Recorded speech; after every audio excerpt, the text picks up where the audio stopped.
Fears of more clashes between Sikhs and Hindus in Brampton. Aunt. As Canada-India rift spills over into suburbs. This post appears to relate to a province territory of Canada. As a reminder of the rules of this subreddit, we do not permit negative commentary about all residents of any province, city, or other geography. This is an example of prejudice. And prejudice is not permitted here. https://www.reddit.com/r/canada/wiki/rules set soumission semble concerner une province ou un territoire du Canada. Selon les règles de ce sous répertoire. Nous n'autorisons pas les commentaires négatifs sur tous les résidents d'une province, d'une ville ou d'une autre région géographique. Il s'agit d'un exemple de intolérance qui n'est pas autorisé ici. https://www.reddit.com/r/canada/wiki/reglas and this action was performed automatically. Please contact the moderators of this subreddit. Message compose to =r Canada if you have any questions or concerns. Fighting in public or assaulting people is a crime. If they do this, arrest them. If they don't have their PR or aren't citizens, deport. The clashes will end rather quickly after that. Deport anyone who is eligible to be deported if they use a weapon. As law enforcement in Ontario, I can tell you that everyone believing any of these people can be instantly deported within a reasonable timeframe are delusional. Canada's deportation procedure is so flawed and slow it's insane. To start, the person must commit a criminal offense, charged and convicted of the criminal offense. The time for criminal conviction in court is generally about 2 to 3 years before court proceedings will be done, which means this person will remain in Canada that entire time before they're deported. Once convicted of a criminal charge, they'll then face a deportation hearing, which is another court process. Then CBSA will buy the deportee a plane ticket and schedule their flight back to their home country. Generally speaking, these deportees do not take this flight and there is a deportation warrant issued for this person. Speaking from my experience, persons who have committed criminal acts, charged and set to be deported, will remain in Canada for 2 to 4 years from the initial crime. A reference point for how slow and long the process would be the Humboldt Bronco crash driver who's been fighting his deportation for a while. Check the timeline for this ordeal. https://news/canada/saskatchewan/truck-driver-responsible-for-Humboldt-Broncos-bus-crash. In court on Friday for deportation hearing -1.721367. Lastly, I'll talk about deportation warrants in Canada. Canada has no proactive agency or service that actively tracks down deportation warrants. The majority of deportation warrants I see are from simple traffic stops from stopping international students on the roadways for traffic offenses. It's not uncommon for these people to have deportation warrants dating from 2015 to 2020. Because we have no real active agency that tracks down these people, they can avoid any form of actively being forced to deport unless law enforcement comes across them on the streets for other reasons. Canada does technically have a unit in the CBSA that states they follow up on deportation warrants, but realistically they aren't looking for the ones who overstayed their visas. Majority of international students, they're looking for the ones with serious offenses on their record. Ultimately, many of you are probably wondering, why have things gotten so bad? The reality is that Canada used to be a high-trust society where laws and enforcement were mild and lightly enforced as members of society checked themselves. With Canada's large influx of immigration, Differing cultures, especially those of low trust society, have significantly taken advantage of Canadian laws and people. Our court and legal system is an update to deal with the shifting dynamics of Canada becoming a low trust society requiring stricter and tougher laws. Deport. This kind of violence should lead to deportation. Who should lead the Liberals? None of the above, poll finds. The Liberals need a pretty thorough rebranding. Trudeau departing alone won't be enough to give them the space to rebuild in public consciousness. At the very least, Freeland is going to have to go too. Joly, Sajjan, Miller, Guilbeault, and maybe Anand are going to be pretty toxic to the party's image too. This is a sizable part of why ousting Trudeau right now makes no sense, and anyone in the LPC advocating it is an idiot. There's no dark horse candidate waiting in the wings that can do anything with this election. And they won't recover from the loss or being associated with this current government. Rachel Notley is closer to Liberal ideals than NDP federally. I'm surprised inanimate carbon rod wasn't an option. We were talking about this just today at work. If anyone in the current Liberal Party becomes the leader, then it's a wash. No one will vote for them. The only way out of this is to bring in someone new and completely overhaul the party. Too many of them are implicated and/or ignored all these scandals. What about a cat? Who doesn't love a cat? How about bring in some actual Liberals and start over? Canada braced for migrants as Trump reiterates mass deportation vow. I thought the Canada-US Safe Third Country Agreement would just allow Canada to bounce those refugees back to the USA. There are very limited exceptions where they can stay. Refugee claimants who have a family member in Canada. Unaccompanied minors under the age of 18. Individuals holding a valid Canadian travel document, and those who have been charged with or convicted of an offense that could subject them to the death penalty in the US or in a third country. I can't imagine it would take that long to figure out that none of the exceptions apply. What am I missing here? What I am missing? From someone who responded.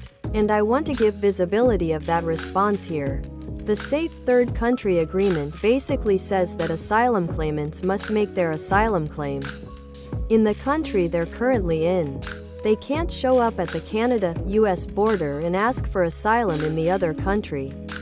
Reason being, the standards for qualifying for asylum is the same in both countries, so if your claim isn't valid in the US, it's not valid in Canada and vice versa.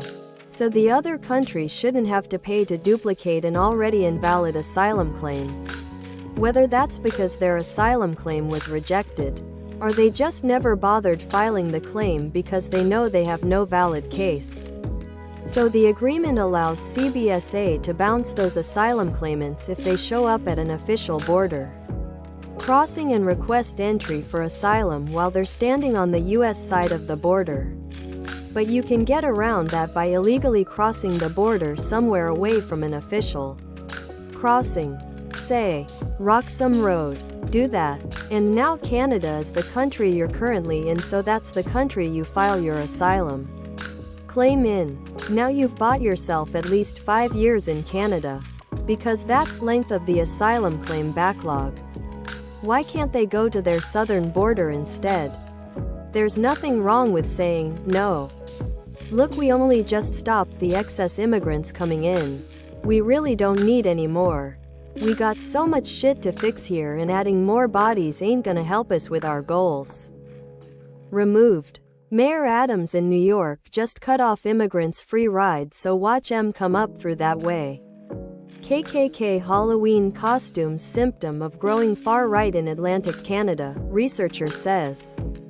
This post appears to relate to a province territory of Canada. As a reminder of the rules of this subreddit, we do not permit negative commentary about all residents of any province, city, or other geography. This is an example of prejudice. And prejudice is not permitted here. https www.reddit.com/r/canada/wiki/rules soumission semble concerner une province ou un territoire du Canada. Selon les règles de ce sous répertoire. Nous n'autorisons pas les commentaires négatifs sur tous les résidents d'une province, d'une ville ou d'une autre région géographique. Il s'agit d'un exemple de intolérance qui n'est pas autorisé ici. https www.reddit.com/r/canada/wiki/règles and this action was performed automatically. Please contact the moderators of this subreddit. Message compose to =r Canada if you have any questions or concerns. At first I thought it would be a Beaverton article of kids dressed as ghosts. Fuck. I think the fact that we can see this kind of thing, then critically identify for ourselves that it's abhorrent, says more about us than the idiots wearing the costumes. Actually, the main symptom was the fact that no one stood up to these asshats. The staff obviously did nothing. The patrons did nothing. Nobody said anything to them, nor did anyone demand that the staff remove them from the venue or ask them to remove the costumes. The majority of people in Nova Scotia, including the majority of people in the town this occurred, are not okay with it whatsoever. I do not think there's any sort of growing movement, especially not based on this incident. Extremists and racists have always been around, but it still happened and was allowed to happen, so that says something about growing complacency. Just off the top of my head, Jeremy Mackenzie, the creator of Diagolon, is Nova Scotian. Exit 9 in Highway 103 was graffiti bombed with the Diagolon logos this past summer. There was a guy riding his bike around Bridgewater with a Nazi flag as a cape. There's a home in the community of Sambro that's been flying a Confederate flag for years. It's here and has been for a while. To me, it just signifies the idiocy of four guys, but that is just me. Carleton University projecting significantly higher operating deficit as international enrollment drops. This post appears to relate to a province territory of Canada. As a reminder of the rules of this subreddit, we do not permit negative commentary about all residents of any province, city, or other geography. This is an example of prejudice, and prejudice is not permitted here. https www.reddit.com/r/canada/wiki/rules soumission semble concerner une province ou un territoire du Canada. Selon les règles de ce sous répertoire. Nous n'autorisons pas les commentaires négatifs sur tous les résidents d'une province, d'une ville ou d'une autre région géographique. Il s'agit d'un exemple de intolérance qui n'est pas autorisé ici. https www.reddit.com/r/canada/wiki/règles and this action was performed automatically. Please contact the moderators of this subreddit. Message compose to =r Canada if you have any questions or concerns. Oh damn, I'm all out of tiny violins. Guess they will have to come up with a plan that doesn't rely on international students to function? Carleton University isn't the source of the problem. It's the private schools that don't even provide a good education. ITT.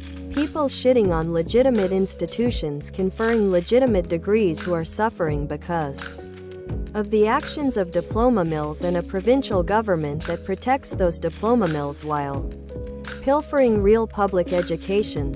I graduated from Carleton in 2021. Up to half of the class that started with me didn't end up getting their degrees. When the provincial government cut funding for domestic students, Carleton started to rely on international students for revenue by *raising *international tuition. Please, tell me why Carlton should suffer for playing by the rules instead of actual diploma mills. I guess the lesson here is that there's no point to playing by the rules and doing things the right way. The ones who created the problem will use you as a scapegoat and take you down regardless.